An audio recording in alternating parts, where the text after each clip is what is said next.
Takut kepada Allah SWT adalah sebuah perangkat keimanan yang sangat mahal. Di saat muncul rasa takut itu dalam diri Anda, dalam jiwa Anda takut jangan sampai amal soleh saya ini kurang. Maka Anda selalu dengan itu meningkatkan kualitasnya dan menjaga, ya, agar dia selalu continue Anda kerjakan terus menerus. Dan juga Anda khawatir dan takut jangan sampai kalau terjerumus dalam dosa ini malah saya akan dihukum oleh Allah Subhanahu wa taala.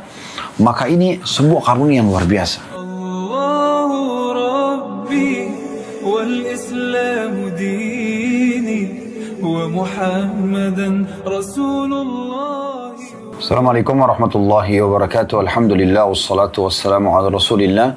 Segala puji dan puja kehadirat Allah Subhanahu wa taala, juga salawat dan taslim kepada Nabi besar Muhammad sallallahu alaihi wa ala alihi wa sahbihi wasallam. Dari 35 amal pelebur dosa ini kita sudah membahas 3 bahasan, dan bahasan kita yang terakhir pada hari Kamis yang lalu, ya, yaitu amal yang ketiga, mengikuti Rasulullah sallallahu alaihi wasallam. Dan kesempatan ini insya Allah kita akan bahas, ya, amal yang keempat dari 35 amal pelebur dosa, yaitu takut kepada Allah Subhanahu wa taala. Baik teman-teman sekalian, saya akan membacakan dulu apa yang ditulis sebagai dalil oleh penulis di sini. Bagi teman-teman yang pegang bukunya di halaman 12, dari Hudzaifah radhiyallahu anhu diriwayatkan bahwa Rasulullah sallallahu alaihi wasallam bersabda, "Kana rajulun mimman kana qablakum yusi'u adh-dhanna bi'amalihi, faqala li ahlihi, idza ana mittu fakhuduni wa dharuni fil bahri yawmin 'asif." Fafa'alu bihi, fajama'ahu Allah thumma qala, "Ma hamalaka 'ala alladhi sana'ta?" Qala, "Ma hamalani 'alaihi illa makhafatuka faghfara lah." Artinya, kata Nabi SAW, ada seseorang yang hidup sebelum kalian menganggap jelek amalnya. Maka dia berwasiat kepada keluarganya, apabila satu waktu nanti saya meninggal dunia, bakarlah tubuh saya dan taburkanlah di lautan pada saat angin bertiup kencang. Lalu mereka pun melakukannya, keluarganya maksudnya. Maka Allah Subhanahu wa taala menyatukan kembali jasadnya, kemudian berfirman, "Apa yang mendorongmu berbuat demikian?" Maka dia menjawab, "Tidaklah yang mendorongku berbuat ini kecuali rasa takut kepadamu." Maka Allah pun mengampuninya. Hadis riwayat Bukhari. Hadis ini bermakna, kita makna global dulu, adalah gambaran tentang bagaimana seseorang mukmin pada saat dia merasa takut dengan Tuhannya, takut akan amalnya belum diterima misalnya, atau takut, ya, dosa-dosanya belum dimaafkan, maka ini tanda keimanan. Dan ini sebuah karunia dari Allah Subhanahu wa taala, karena rasa takut itu, rasa khawatir ini, itu akan sangat bermanfaat agar dia selalu semangat mengerjakan amal saleh, ya, dan tidak meninggalkannya sama sekali, karena khawatir justru kurang, ya, yang bisa meninggikan derajat dari surga, menyelamatkannya dari siksa Allah. Dan juga dia khawatir kalau taubatnya belum diterima, sehingga akhirnya, ya, dia bisa dihukum dengannya walaupun dia sudah bertobat, sehingga dia selalu continue dalam bertobat. Nah, ini sebuah poin penting dalam masalah keimanan seorang mukmin, bagaimana dia memiliki rasa takut kepada Allah Subhanahu wa taala. Dan digambarkan dalam hadis ini tentu umat sebelum kita, mereka punya syariat sendiri, ya, yang tentu ada syariat yang bersambung, ya, ada yang sama, ada yang memang berubah, ya. Seperti kasus di masa Nabi Musa alaihissalam, disebutkan dalam surah Al-Baqarah, kalau Bani Israel di masa itu mau bertobat kepada Allah Subhanahu wa taala, maka mereka disuruh membunuh diri mereka. Allah mengatakan, "Faqtulu anfusakum," bunuhlah diri kalian. Kalau di masa Nabi Muhammad SAW tidak ada perintah untuk membunuh diri kalau seandainya orang bertaubat. Tapi Imam Nawawi rahimahullah mengatakan, kalau seseorang berbuat dosa besar, maka bila dia mengerjakan 3 hal ini, meninggalkan dosa itu seketika, menyesali dan berjanji sama Allah tidak akan mengulanginya, maka ini sudah cukup untuk dimaafkan dosa-dosanya. Nah, di sini Nabi SAW menggambarkan tentang umat sebelum kita. Mungkin di masa itu tidak ada larangan untuk, ya, membakar jenazah, gitu kan? Karena di sini dia mengatakan, karena dia khawatir rasa takutnya yang sangat besar kepada Allah SWT, jangan sampai amal-amal soleh yang sudah dia kerjakan ternyata kurang. Kemudian juga dosa-dosanya mungkin yang pernah dia mohon ampun belum diterima. Bukan sangka buruk sama Allah ya, tetapi dia khawatir. Kekhawatiran ini adalah sebuah poin penting yang membuat tadi saya bilang orang bisa continue menjaga amal soleh dan juga dia ya selalu menjauhi dosa karena dia khawatir jangan sampai amalnya kurang atau jangan sampai dosanya belum dimaafkan. Nah di sini karena dia khawatir luar biasa dengan amalnya, maka dia berwasiat kepada keluarganya. Nanti kalau saya meninggal, ini ceritanya jenazahnya ya, maka bakarlah, dibakar jenazah. Jasad saya, kemudian debunya itu disebarkan, dibuang di lautan di saat angin lagi bertiup, supaya debu itu menyebar di mana-mana. Dia ingin di sini membuktikan kemahakuasaan Allah Subhanahu Wa Taala dan nanti akan menyatukan jasadnya. Dan Subhanallah dalam hadis ini digambarkan, Allah Subhanahu Wa Taala lebih tahu tentang hambanya ini dan betul dia menyatukan jasadnya hamba itu. Kemudian menanyakan kepadanya, apa yang membuatmu melakukan ini? Maka dia mengatakan, rasa takut kepadamu ya Allah. Dan Allah lebih tahu hamba itu tulus atau tidak. Memang betul-betul karena dia takut. Jangan sampai amal solehnya itu kurang. Ya, dan jangan sampai juga dosanya belum dimaafkan. Maka dia ingin dengan cara seperti ini nanti dia akan langsung berbicara dengan Tuhannya dan menyampaikan hajatnya. Dan seperti disampaikan dalam hadis ini, terjadi seperti apa yang diniatkan oleh orang tersebut. Akhirnya dia pun dibangkitkan dan Allah bertanya, kenapa kau lakukan ini? Maka dia mengatakan, karena rasa takut kepadamu ya Allah, maka Allah pun memaafkannya. Sekali lagi ini adalah kemungkinan dan syariat umat sebelum kita di mana jenazah boleh dibakar, ya, karena orang ingin melakukan, dan ini jangan ditarik kepada kehidupan kita sekarang. Karena Nabi SAW tidak pernah mencontohkan untuk membakar jenazah. Ya. Tapi yang kita ingin titik beratkan dalam hadis ini adalah bagaimana rasa takutnya hamba ini kepada Allah membawanya kepada pengampunan Tuhannya atau pengampunan Allah Subhanahu Wa Taala. Di sini penulis mengatakan, hadis ini menjelaskan betapa besarnya keutamaan takut kepada Allah. Jadi itu yang dititik beratkan. Yang menjadi konsekuensi keimanan yang mana dengannya diperoleh penghapusan dosa. Ibnu Abi Jamrah rahimahullah berkata, orang tersebut yang diceritakan dalam hadis adalah orang yang beriman. Karena dia yakin adanya hisab atau hari pembalasan. Dan dia yakin bahwa perbuatan jahat akan ada balasannya. Adapun wasiat itu mungkin diperbolehkan menurut syariat mereka untuk bersungguh-sungguh bertaubat. Karena dalam syariat Bani Israel seseorang diperbolehkan membunuh dirinya sendiri demi sahnya sebuah taubat. Ya, jadi ini poin penting sekali untuk kita garis bawahi tentunya. Ini adalah syariat umat sebelum kita. Kita tidak boleh membakar, tidak boleh kita berwasiat seperti ini. Tapi yang sedang dititikberatkan adalah tentang masalah apa yang menjadi judul bahasan kita di amal keempat dari 35 amal pelebur dosa ini, takut kepada Allah Subhanahu Wa Taala. Teman-teman sekalian, ini gambaran umum dulu yang telah ditulis oleh penulis tentunya. Sekarang kita akan lebih jauh dan lebih dalam membahas tentang masalah takut kepada Allah Subhanahu Wa Taala ini. Saudaraku seiman, Allah Subhanahu Wa Taala memang memberikan potensi takut dalam diri kita. Namun Allah menekankan dalam Al-Quran, فَلَا تَخَافُوهُمْ وَخَافُونِ إِن كُنْتُمْ مُؤْمِنِينَ. Jangan pernah kalian takut pada syaitan, jin, syaitan, manusia, siapa saja, makhluk. Tapi takutlah kepadaku, kata Allah, kalau kalian adalah orang-orang yang beriman. Berarti memang takut ini Allah berikan sebagai sebuah perangkat dalam diri seorang mukmin untuk selalu takut kepada Tuhannya. Dan takut ini sudah saya bahasakan tadi adalah takut. Ya, kalau sampai amal solehnya belum diterima sama Allah atau kurang pahalanya, sehingga akhirnya dia selalu menjaga dan meningkatkan kualitas dari ibadahnya.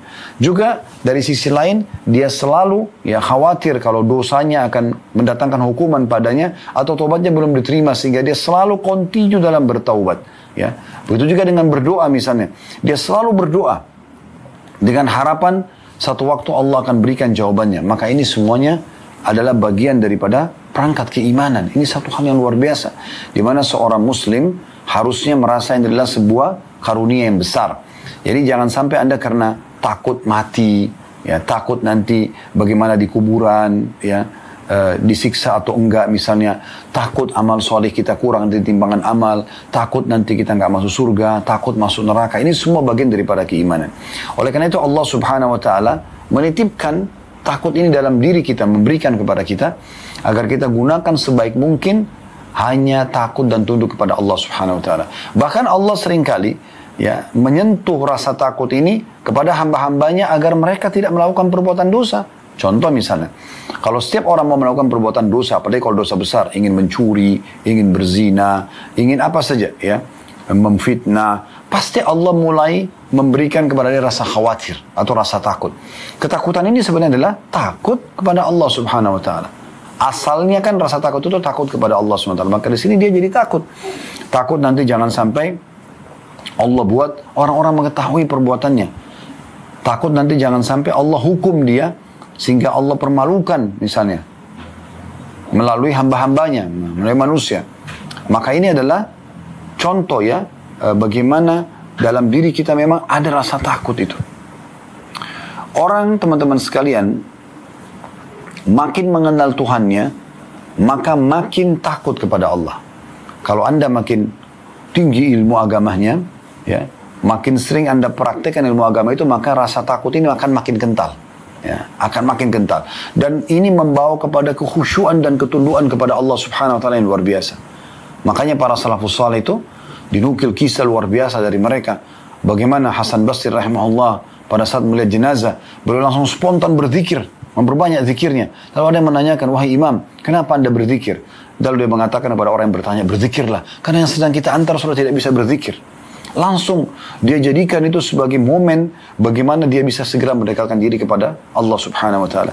Abu Darda radhiyallahu anhu pada saat melihat jenazah, maka beliau langsung berbicara mengatakan, pergilah di pagi hari, kalau untuk waktu pagi misalnya, karena kami akan menyusul sore hari. Pergilah di sore hari, karena kami akan menyusul di pagi hari.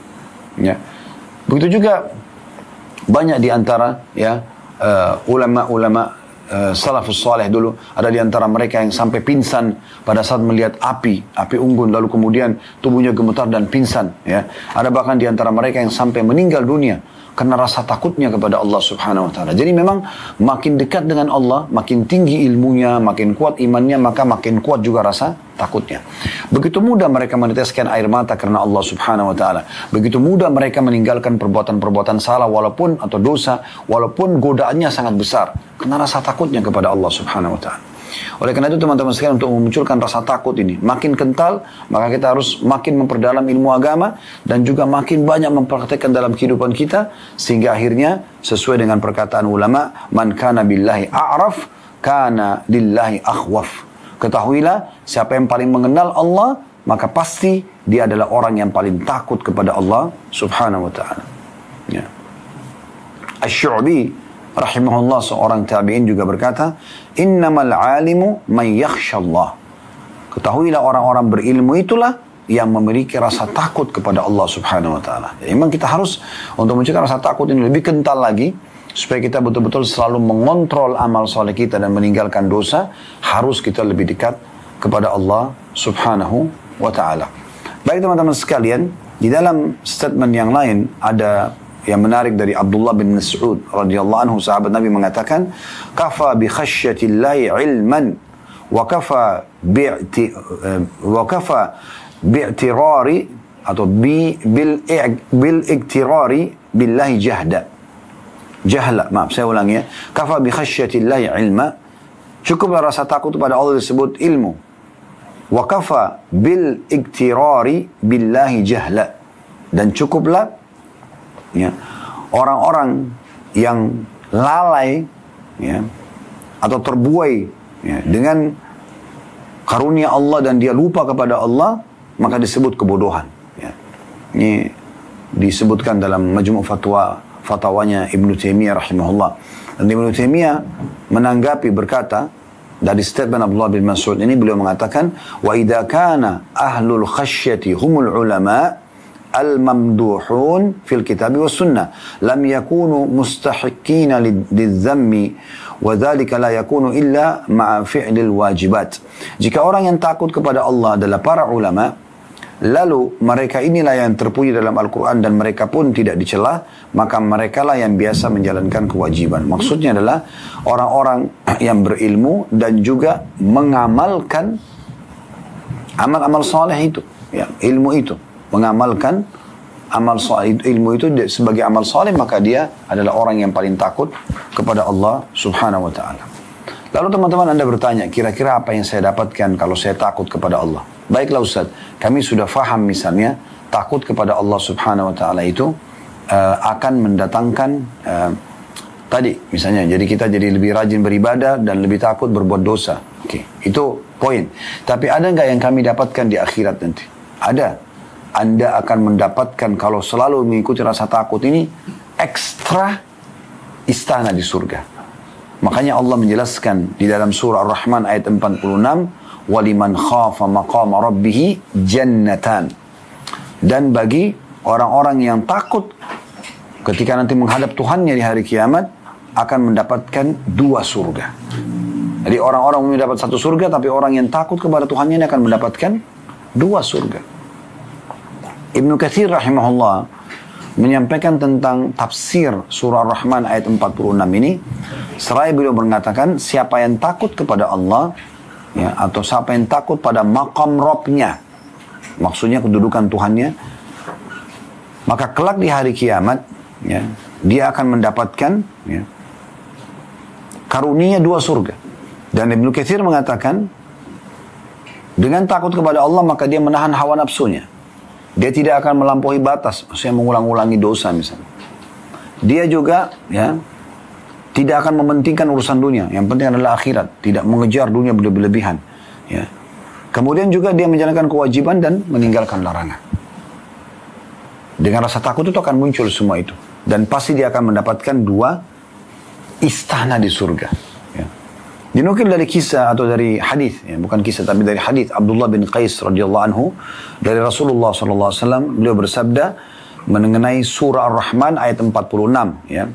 Dan hadis ini diriwayatkan Bukhari nomor 4878, Imam Muslim nomor 180, dan juga disebutkan dalam Sahih Tafsir Ibnu Katsir jilid 4 halaman 344 sampai 345. Hadis ini berbunyi jannatani min fiddah. Yang dimaksud dengan 2 surga itu adalah 2 surga, ya, dari perak. Aniyatuhuma wa ma fihima. Maka semua bejananya dan di dalamnya semua dari perak. Wa jannatani min zahabin aniyatuhuma wa ma fihima. Dan 2 surga juga, ya, dari emas dan bejana juga, ada apapun dalamnya semua dari emas, ya. Wa ma bainal qaumi wa baina an yanzuru ila rabbihim illa rida'ul kibar ala wajhi fi jannati adn. Dan tidak ada yang menghalangi kaum-kaum yang ada di surga yang dapat 2 istana itu karena takut kepada Rabb mereka, melainkan ada pakaian kesombongan, ya, di wajah Allah di surga Aden atau surga yang tetap. Nah, di sini kita bisa lihat bagaimana Allah Subhanahu wa taala memberikan 2 istana di surga bagi orang-orang yang takut kepada Tuhannya. Oleh karena itu teman-teman sekalian, takut ini juga bisa dipupuk, ya. Dari tadi sebenarnya tahapannya untuk mencapai tingkat tertinggi dari takut kepada Allah sehingga kita selalu rajin mengerjakan amal soleh dan continue menjaganya istiqamah, dan juga kita rajin meninggalkan dosa dan berhati-hati agar tidak terjerumus. Nah, itu harus punya ilmu, kemudian diamalkan ilmu tersebut, ya. Makin tinggi ilmu seseorang dan makin kuat dia dalam mengamalkan amal soleh, wajib ataupun sunnah, ya, maka otomatis makin kuat keimanannya dan rasa takutnya kepada Allah SWT. Nah, ini tingkatannya. Namun juga ada poin yang penting untuk digarisbawahi. Nah, rasa takut kepada Allah Subhanahu Wa Taala ini, ya, juga jangan rasa takut, ya, kepada makhluk kita samakan dengan Allah. Ini juga selain punya ilmu harus ada poin ini, ya. Maksudnya adalah ada sebagian orang mungkin dia lebih takut misal dengan pasangan hidupnya daripada Allah Subhanahu Wa Taala. Di saat misalnya dia nonton sesuatu yang haram, sebenarnya dia tahu Tuhannya melihatnya, tapi dia tidak peduli dengan itu. Ya, semoga Allah maafkan kalau di masa lalu ada ini. Tapi dia lebih takut kalau istrinya lewat misalnya, atau suaminya lewat, maka dia tiba-tiba tutup handphone tersebut. Rasa takutnya kepada makhluk lebih besar daripada takutnya kepada Allah Subhanahu Wa Taala. Ya, ada orang mencuri, berzina, apa saja, dia tidak takut sama Tuhannya.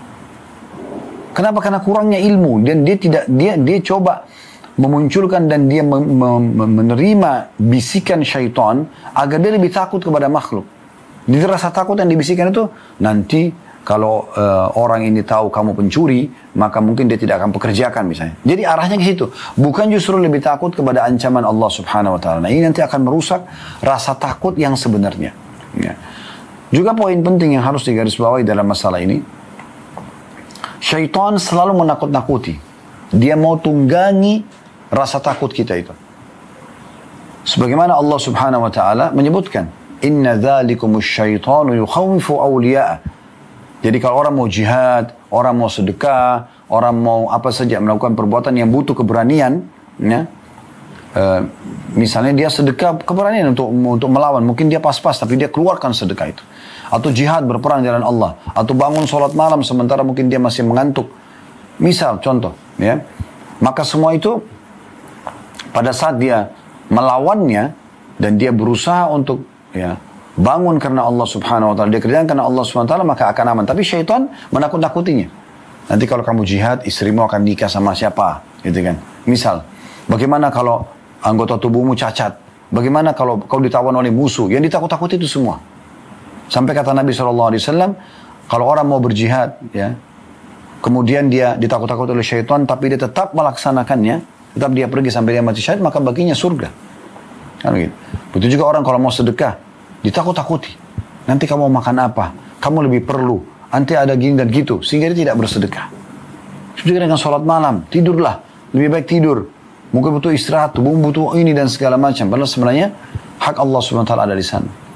Pastikan teman-teman sekalian, kalau kita dahulukan hak Allah Subhanahu wa taala, urusan kita semua akan mudah. Karena semua perkara kita ini, urusan kita, kalau baik, maka karena baik hubungan kita sama Allah. Kalau rusak, maka karena rusak hubungan kita sama Allah Subhanahu wa taala. Coba teman-teman sekalian, walaupun ada hal yang sangat penting, misalnya meeting menghasilkan miliaran rupiah, atau pertemuan penting dengan orang lain, yang akan Anda lakukan misalnya selepas sholat wajib. Kadang-kadang ada orang, dia tidak khusyuk dalam sholatnya. Karena selalu mikirkan masalah yang urusan sama makhluk tersebut. Pastikan teman-teman sekalian, kalau dia lalaikan sholatnya, kemudian dia mendahulukan, ya, dalam sholat pun dia selalu berpikir tentang masalah urusan dunianya itu, maka itu tidak akan sukses. Tapi coba, ya, Anda lebih konsentrasi dalam sholat, bahkan memohon kepada Allah Subhanahu wa taala agar Allah mudahkan urusan setelah itu. Lihat bagaimana mudahnya dan berkeberkahan yang Allah datangkan dari usaha yang akan kita lakukan setelah itu. Walaupun kita cuma salat sunnah, coba konsentrasi kita, sujud, mohon kepada Allah SWT dimudahkan, Allah akan mudahkan semua urusan. Ya. Berulang kali kami coba praktikin ini, teori ini luar biasa. Gitu. Jadi walaupun kita ada hal yang mendesak, yang penting sekali, tapi pada saat sedang beribadah kepada Allah, konsentrasi, zikir habis sholatnya kita jaga kehusyuannya. Kalau lagi baca Al-Quran, baca dengan tenang. Kemudian setelah itu baru kita berikan hak makhluk. Subhanallah, keberkahan yang luar biasa Allah berikan. Tapi di saat orang itu buru-buru sholat. Karena kenapa? Oh, lagi janjian sama orang. Maka dia lalaikan hak Tuhannya di sini. Karena kurangnya rasa takutnya kepada Allah. Maka pastikan juga permasalahan di sana tidak akan selesai dan sukses. Maka ini poin penting yang harus kita garis bawahi. Syekh As-Sa'di rahimahullah mengatakan konsekuensi dari orang yang takut pada Allah adalah meninggalkan larangan dan melaksanakan perintah. Hasilnya kalau Anda takut kepada Allah nanti adalah Anda akan pasti selalu mengerjakan ketaatan dan meninggalkan larangan. Dan itu sebuah karunia yang luar biasa. Gitu, ya. Itulah orang yang akan mendapatkan 2 surga. Yang dijanjikan dalam surah Ar-Rahman tadi ayat 46. Ya. 2 surga itu terdapat bejana, perhiasan, bangunan, dan isi lainnya yang terbuat dari emas. Salah satu dari 2 surga itu diperuntukkan karena meninggalkan yang diharamkan, dan surga lainnya diperuntukkan karena ketaatan yang diperintahkan. Tafsir As-Sa'di halaman 880. Jadi surah Ar-Rahman ayat 46, waliman khafa maqama rabbih jannatan, dan orang yang takut pada Tuhan akan mendapatkan 2 istana. Nabi SAW tadi sudah sebutkan hadis yang kami bacakan.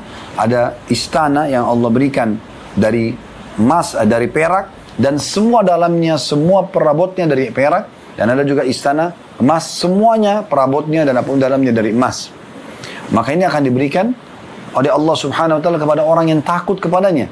Lalu Syekh Sa'di rahimahullah menanggapi hadis ini sambil mengatakan bahwasanya 2 surga yang dijanjikan, 1 surga itu karena rasa takutnya sehingga membuat dia termotivasi selalu mengerjakan ketaatan, ini dapat istana sendiri. Dan 1 istana lagi diberikan karena rasa takut yang muncul membuat dia khawatir dan tidak mau melakukan perbuatan dosa. Nah ini juga punya dapat istana. Dari sini juga kita ambil pelajaran penting teman-teman sekalian. Ternyata Allah Subhanahu wa Ta'ala itu luar biasa, luas rahmatnya. Dan memang Allah Subhanahu wa Ta'ala ini memberikan kepada kita peluang-peluang yang sangat banyak. Dari satu perbuatan amal soleh bisa banyak sekali kita mendapatkan pahala di situ. Contoh misalnya sholat. Kita kalau sholat di wudu ada pahalanya. Melangkah ke masjid ada pahalanya. Masuk masjid ada pahalanya. Sholat sunnah sebelumnya qabli ada pahalanya. Doa di antara azan iqamah ada pahalanya. Takbiratul ihram pertama imam ada pahalanya. Setiap bacaan dan gerakan dalam sholat ada pahalanya. Selepas salam ada doa, selesai sholat, selepas sholat ada zikir, ada pahalanya. Gitu kan? Ada sholat ba'diyahnya misalnya. Di sholat wajib ada ba'diyah seperti duhur, maghrib dan isya misalnya. Ada pahalanya. Ini untuk kita sendiri. Tapi Allah memberikan kita kesempatan untuk menambah pahala itu. Bagaimana caranya? Ajak orang lain. Atau Anda menjadi muazzinnya. Atau Anda menjadi imamnya. Atau Anda membangun masjidnya. Menyiapkan karpetnya. Ya, fasilitas tempat uduknya. Padahal sebenarnya tadinya bisa kita kerjakan sendiri. Tapi kita bisa mendapatkan pahala dengan memudahkan orang lain juga mengerjakannya. Ini akan menambah ekstra pahala. Dan itu hampir semua di sisi ibadah kita sama. Ini satu sisi tentang masalah ibadah. Dan di saat Anda sedang mengerjakan ketaatan, berarti kan Anda meninggalkan larangannya ibadah itu. Apa itu? Misalnya Anda sholat. Berarti kan ini perintahnya. Larangannya adalah meninggalkan sholat. Anda sekarang mendapatkan pahala karena mengerjakan ketaatan, mengerjakan ibadah tersebut. Anda juga dapat pahala karena meninggalkan yang dilarang dari ibadah itu. Misalnya meninggalkan sholat. Nah ini luar biasa gitu. Sisi panen pahala yang luar biasa. Sulit digambarkan kalau dengan akal manusia. Tapi Allah Subhanahu wa Ta'ala itu ya, maha pemurah, maha penyayang. Belum lagi Allah kekalkan dalam Al-Quran ya, man ja'a bil hasanati falahu asyru amthaliha. Siapa yang mengerjakan satu kebaikan akan dilipat gandakan 10 kali lipat. Selain kita bisa dapat pahala dengan cukup banyak dari satu jenis pahala sendiri, tadi sudah kami kasih contoh ya. Dengan kita kerjakan dapat pahala, dengan kita ajak orang lain dapat pahala. Kita siapkan fasilitasnya juga dapat pahala. Jadi kita punya banyak kantong-kantong pahala di satu jenis ibadah. Dan itu bisa terjadi di semua jenis ibadah. Dan belum lagi Allah Subhanahu wa Ta'ala janjikan akan lipat gandakan 10 kali lipat minimal itu ya. Dari semua balasan pahala kebaikan. Coba bayangkan. Dan Nabi SAW menyebutkan sebuah hadis yang sangat mulia. Man hamma bihasanatin walam ya'malha. Siapa yang niat ingin mengerjakan satu kebaikan dan belum sempat mengerjakannya. Baru niat sholat malam, baru niat sedekah, baru niat hadir majelis ilmu, baru niat mau membantu, menjenguk orang susah, menjenguk orang sakit, bakti orang tua, haji dan umroh, jihad, apa saja. Baru niat. Belum sempat melakukannya, karena belum punya peluang untuk itu, kutiba lahu hasanatun kamilah. Dicatatkan baginya satu pahala lengkap. Baru niat saja. Oleh karena itu sering kami ingatkan teman-teman sekalian, kalau mau tidur malam, jangan cuma langsung tidur. Niatkan sholat malam. Kalaupun kebablasan tidur sudah mendapatkan lengkap pahala itu. Kata Nabi SAW, fa'in amilah, kutiba lahu asyru adha'afiha ila 700 difin ila adha'afin kathira. Kalau dia betul-betul kerjakan apa yang sudah diniatkan dari amal soleh, dia bangun sholat malam tadi, dia betul-betul silaturahim keluarga, dia betul-betul bakti sama orang tua hari itu, dia betul-betul jenguk orang sakit, dia apa saja amal soleh yang sudah dia niatkan, dia kerjakan, diberikan 10 kali lipat dari pahala tersebut sampai 700 kali lipat. Bahkan kelipatan-kelipatan yang banyak, tergantung kadar keikhlasannya. Semoga Allah Subhanahu wa Ta'ala menjadikan kita hamba-hamba yang selalu sibuk dengan amal soleh, dan Allah berikan pahala maksimal, bukan pahala yang minimal, tapi kita minta kepada Allah diberikan pahala maksimal, karena ini luar biasa.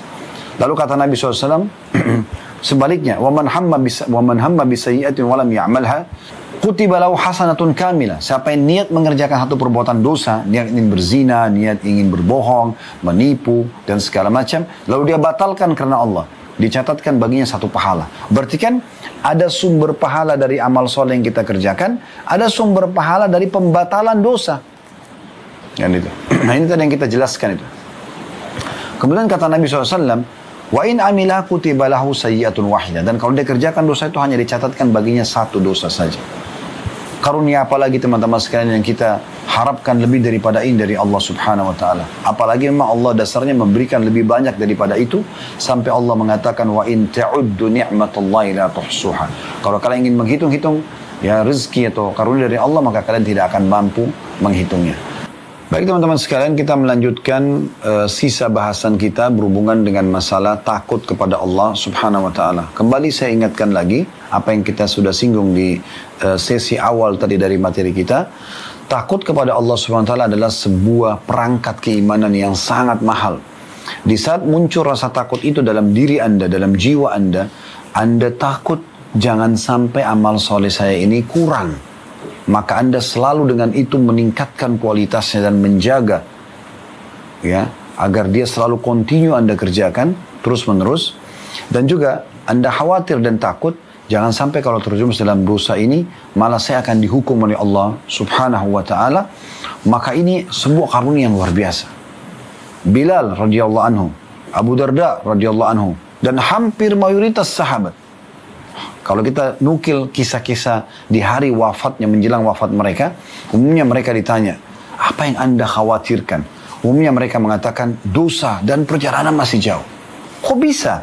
Figur seorang muazzin Nabi Bilal, sepanjang hidupnya azan, sepanjang hidupnya mendampingi Nabi SAW, lalu kemudian menjadi pasukan terbaik dan sahabat terbaiknya Abu Bakar, pasukan terbaik dan sahabat terbaiknya Umar radhiyallahu anhu ajma'in. Sepanjang hidupnya, di akhir hidupnya selalu jihad, dan sampai termasuk Bilal lah orang salah satu dari 12.000 pasukan muslim yang masuk ya, atau sekian ribu pasukan muslim yang masuk menembus ya istana putihnya Kisra. Beliau luar biasa gitu. Ini hidupnya sepanjang hari itu semuanya ibadah. Abu Darda itu terkenal dengan seorang abidnya sahabat, ahli ibadahnya sahabat. Bagaimana beliau selalu mengisi hidupnya, saking sukanya sama ibadah sampai pernah beliau setiap hari puasa dan setiap malam tidak pernah tidur, selalu sholat malam. Dan Nabi SAW tegur untuk memperbaiki, untuk meringankan itu agar memberikan jasadnya manfaat dan segala macam. Jadi selalu sibuk. Apa yang membuat mereka sibuk seperti ini? Karena rasa takutnya kepada Allah SWT. Karena dia takut kepada Allah, akhirnya mereka jadi tidak mau lalai. Jangan sampai nanti kurang nih. Sebaliknya orang kalau tidak ada rasa takut ini dalam dirinya, tidak ada kekhawatiran, maka kita akan temukan orang ini selalu lalai. Ya sudahlah, sholat tidak masalah, ibadah nggak ada masalah, khusyuk atau nggak khusyuk nggak penting, gitu kan? Yang penting sudah dikerjakan. Kayak tadi Jumatan, yang penting hadir, ya, meramaikan misalnya, atau sebagai pengguguran terhadap satu kewajiban. Ini sayang sekali, sayang sekali. Tapi kalau orang yang sudah memiliki ilmunya seperti yang kita pelajari pada siang ini, semoga Allah SWT berkahi ilmu ini, adalah orang yang memang menunggangi potensi takut dalam dirinya justru untuk mengerjakan ibadah dan meninggalkan larangan karena takutnya kepada Allah Subhanahu wa ta'ala. Ini poin penting. Kita bisa lihat bagaimana Allah Subhanahu wa ta'ala berfirman juga dalam surah Al-A'la ayat 9 sampai ayat 12 ya. Yang bunyinya, fadzakir inna fa'ati dzikra. Berikanlah peringatan karena peringatan itu akan bermanfaat. Sayadzakkaru may yakhsha. Dan manfaat itu akan didapatkan bagi orang yang takut kepada Allah. Jadi manfaat dari keimanan, manfaat dari ketaatan, sehingga melahirkan kebahagiaan, rezeki yang melimpah, ya, pemenuhan kebutuhan, solusi dari permasalahan di dunia dan juga puncaknya di surga di akhirat sana, itu akan diberikan justru kepada orang yang takut kepada Allah. Wa yatajannabuhal ashqa. Dan justru orang-orang celaka yang selalu menjauhkan diri dari ya peringatan-peringatan Allah Subhanahu wa taala, melalaikan dan menganggap tidak penting untuk takut kepada Allah. Alladzi yaslan naral kubra. Dan mereka itulah orang-orang yang pasti akan memasuki neraka yang besar atau api yang besar, maksudnya adalah neraka, ya. Tsumma la yamutu fiha wa la yahya. Dan di dalamnya dia tidak hidup juga tidak mati. Disiksa terus, ya. Qad aflaha man tazakka. Oleh karena itu beruntunglah orang-orang yang justru dia, maaf ini sampai ayat 14 ya. Maka beruntunglah orang-orang yang justru ya mensucikan dirinya, dia berusaha kembali kepada ayat ya 10 tadi, yaitu orang-orang yang takut kepada Allah Subhanahu wa taala. Ibnu Taimiyah rahimahullah memberikan pendapat, tentu banyak pendapat beliau tentang masalah takut kepada Allah SWT. Tapi diantaranya adalah beliau mengatakan rasa takut pada Allah membuat seseorang itu takut memang kepada Allah yang sebenarnya. Kalau takut yang sebenarnya pasti akan takutnya kepada Allah Subhanahu Wa Taala. Mau orang lihat, orang tidak lihat, ya. Mau ada konsekuensi lanjutan hubungan sama manusia atau putus hubungan dengan manusia, ya. Hilangnya fasilitas dunia, ya, atau bertambahnya fasilitas dunia itu tidak akan pengaruh bagi dia. Bagi dia adalah yang terpenting bagaimana Allah Subhanahu Wa Taala ridho. Ini penting sekali. Berapa banyak orang yang tadinya mau mengerjakan perbuatan dosa, dia batalkan karena dia takut kepada Allah SWT. Ingat, bukan hanya takut pada manusia. Manusia tidak ada manfaatnya bagi Anda. Manusia tidak ada manfaat pahala yang Anda dapatkan balasan dari Allah SWT. Tapi takut karena Allah SWT. Anda punya peluang berzina, Anda batalkan karena takut kepada Allah SWT. Ada peluang mencuri, Anda batalkan karena Anda takut kepada Allah SWT. Manipulasi data, Anda batalkan karena takut kepada Allah SWT. Anda ingin berbuat zalim pada siapapun, pada pasangan hidup, pada anak-anak, kepada orang di sekitar kita, ya, juga akan batalkan karena takut kepada Allah SWT. Karena potensi untuk mengerjakan perbuatan dosa pasti akan ada. Penawaran-penawaran dari syaitan akan ada. Tapi bagaimana kita mengedepankan rasa takut kita kepada Allah sehingga kita tinggalkan itu. Begitu juga rasa takut ini akan mendatangkan semangat yang luar biasa untuk selalu ibadah kepada Allah Subhanahu wa Ta'ala. Nah, ini poin luar biasa. Saya ulangi kata Ibnu Taimiyah rahimahullah, rasa takut pada Allah membuat seseorang takut padanya, yang takut yang sebenarnya, takut yang sebenarnya. Rasa takut ini membuat dia semakin mengenali Allah. Ilmu ini membuatnya semakin, ya, khawatir, ya, kepada siksa Allah. Sehingga dia semangat ibadah, dia takut berbuat dosa. Lalu rasa khawatir terjerumus dalam dosa atau disiksa oleh Allah ini akan mengantar dia pada ketaatan yang maksimal. Jadi orang yang takut pada Allah pasti akan selalu menjalankan perintah Allah dan menjauhi larangannya. Ini yang dimaksud, ya, dengan takut kepada Allah yang sebenarnya. Nah, ini poin luar biasa, ya. Jadi teman-teman sekalian jaga ini. Ada seringkali beberapa jemaah yang bertanya pada kami dalam majelis sambil mengatakan, Ustaz, saya kok takut mati ya? Ya. Kadang-kadang saya itu kalau ingat mati, saya jadi khawatir. Jangan sampai nanti amal saya masih sedikit. Jangan sampai nanti dosa-dosa saya belum dimaafkan. Subhanallah, justru ini yang sedang kita bahas. Kekhawatiran seperti ini sangat luar biasa gitu. Ya. Berapa banyak orang karena khawatir dan takut kepada Allah, maka dia tidak pernah tinggalkan sholat berjamaah di masjid. Sa'id bin Musayyib rahimahullah, dinukil kisah beliau, tidak pernah meninggalkan sholat berjamaah di masjid, bahkan tidak pernah ketinggalan takbiratul ihram pertama imam itu 40 tahun. Padahal Nabi SAW mengatakan apa?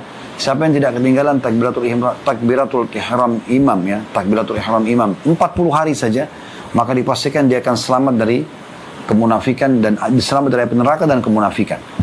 Ini 40 tahun. Sampai murid-muridnya mengatakan kami tidak pernah melihat Sa'id bin Musayyib rahimahullah selama 40 tahun kecuali antara rumahnya dengan masjid. Beliau juga mengatakan tentang dirinya, saya selama 40 tahun tidak pernah melihat kecuali pundaknya imam. Di saf pertama di belakang imam langsung. Di belakang imam langsung. Apa yang mendorong orang bisa komitmen selama 40 tahun menjaga itu? Tidak ada kecuali rasa takut kepada Allah SWT. Takut amalnya kurang. Takut nanti kalau dia tidak sibukkan diri dengan amal soleh maka akan sibuk dengan dosa. Dan takut kalau buat dosa dihukum. Maka dia sibuk terus dengan amal soleh. Sampai ajal menjemput mereka. Begitu luar biasanya. Dan ini yang dinukil dari para salafus soleh. Mereka sibuk selalu dengan apa yang baru saja kita jelaskan ini. Jadi ini bahasan yang penting sekali untuk kita fahami baik-baik, dan sesuai dengan judul buku kita ini akan menjadi pelebur terhadap dosa-dosa, karena orang yang takut kepada Tuhannya akan diberikan balasan surga tadi, yang berarti tentu masuk surga kalau dosanya dibersihkan atau dosanya sudah tidak ada. Nah, ini poin yang luar biasa, dan kita juga sudah tahu bagaimana Nabi SAW menyebutkan salah satu dari 7 golongan, ya, yang akan dinaungi oleh Allah Subhanahu wa Ta'ala pada hari kiamat. Salah satunya adalah orang yang menangis karena Allah Subhanahu wa Ta'ala. Ini adalah sebuah, ya, tanda-tanda rasa takut kepada Allah. Jadi dia merasa menangis karena Allah Subhanahu wa Ta'ala. Ya, di antara 7 golongan tersebut. Dan sebagian ulama mengatakan puncak rasa takut seorang hamba sama Tuhannya adalah di saat dia mudah sekali lunak hatinya, ya, sehingga dia takut sekali sama Allah, hatinya bergetar, sampai juga membuat ya air matanya selalu menetes. Tapi ini karena Allah Subhanahu wa taala.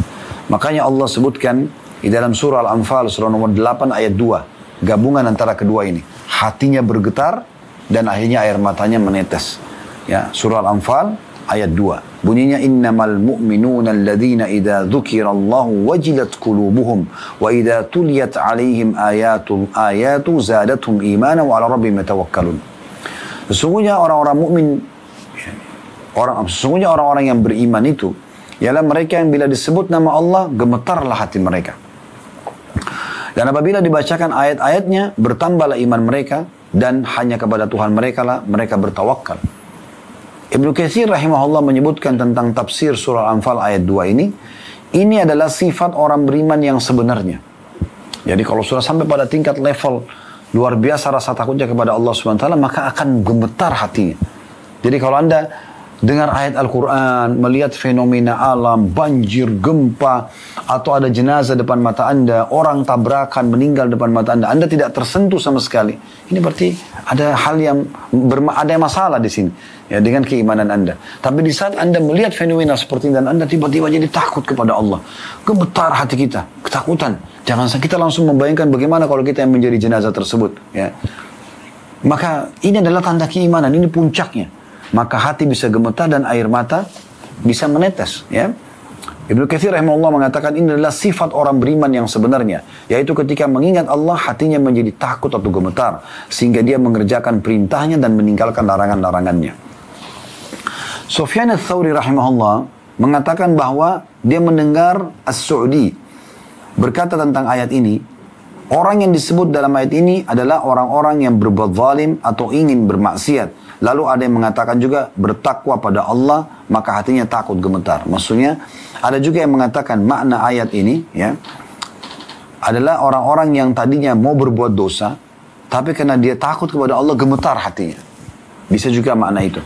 Atau, memang ada orang-orang yang mengingat Allah secara umum, tadi saya bilang melihat fenomena, biasa bertafakkur misalnya, melihat ciptaan Allah sementara di langit, di lautan, mungkin lebih peka lagi di pepohonan, di dirinya sendiri, di hewan-hewan. Semua ini membuat dia sudah cukup makin tunduk dan takut kepada Allah SWT, sehingga dia tahu ada Tuhan yang mengawasi dia.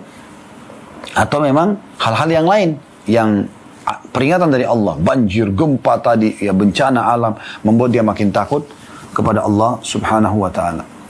Allah Subhanahu wa Ta'ala juga mengajak orang-orang beriman agar memiliki sifat ini dan mencapai pada level ini. Artinya rasa takutnya ada karena potensi sudah ada, lalu kemudian terus diasah sama dia dengan ilmu agama yang benar, dengan mengamalkan amal-amal tersebut, maka ada rasa takut. Makin kental dia mendekatkan diri kepada Allah SWT, maka makin peka rasa takutnya.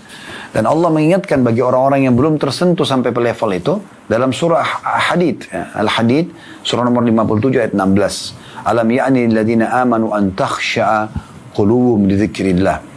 Belum datangkah waktunya bagi orang beriman untuk takut hatinya dan tunduk ya, ketika mengingat Allah.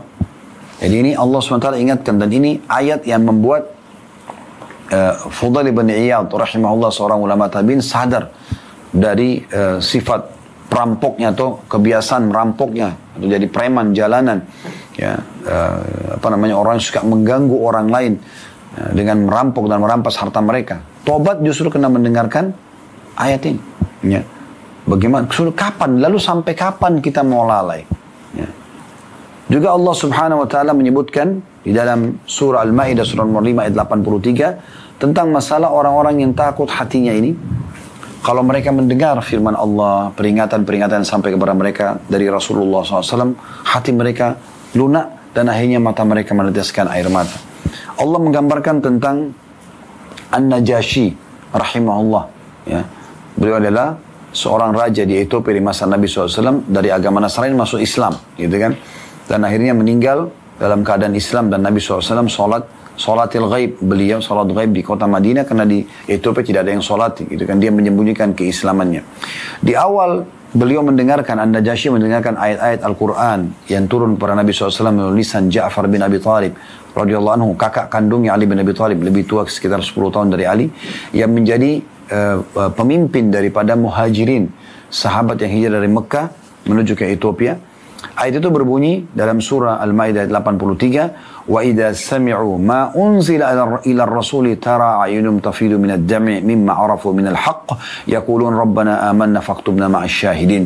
Dan apabila mereka mendengarkan apa yang diturunkan kepada Rasul, maksudnya Muhammad SAW, maka melihat mata mereka mencucurkan air mata disebabkan kebenaran Al-Quran yang telah mereka ketahui dari kitab-kitab mereka sendiri.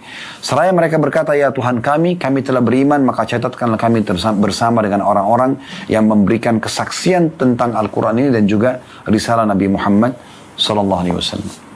Sebagai penutup teman-teman sekalian, renungilah sabda Nabi SAW, penutup menjelaskan, menguatkan apa yang kami sampaikan tadi. Makin takut Anda kepada Allah, maka makin lunak hati ini dan makin mudah meneteskan air mata. Kata Nabi SAW, ainani la tamassuhuman nar, dua mata yang tidak akan pernah disentuh oleh api neraka. Ainun bakat min khasyatillah, yang pertama adalah mata yang meneteskan air mata karena takut kepada Allah. Dan tidak mungkin kita meneteskan mata takut kepada Allah kecuali memang kita punya rasa takut itu sendiri, yang akhirnya kita karena menikmatinya ibadah, nikmatnya ibadah itu sholat sekarang, kita sampai meneteskan air mata dan kita bersyukur sama Allah diberikan kesempatan itu. Atau kita bisa saja meneteskan air mata karena takut atas dosa yang pernah kita lakukan lalu kemudian taubat dan belum diterima oleh Allah Subhanahu wa taala. Yang kedua, wa'inun batat tahrusu fi sabilillah, mata yang begadang justru karena berjaga di jalan Allah Subhanahu wa taala, atau di perbatasan antara pasukan muslim sama pasukan kafir. Allahu a'lam. Kalau ada benar dari Allah, kalau ada salah dari saya mohon dimaafkan. Subhanakallahumma bihamdika asyhadu an la ilaha illa anta astaghfiruka wa atubu ilaik. Wassalamualaikum warahmatullahi wabarakatuh.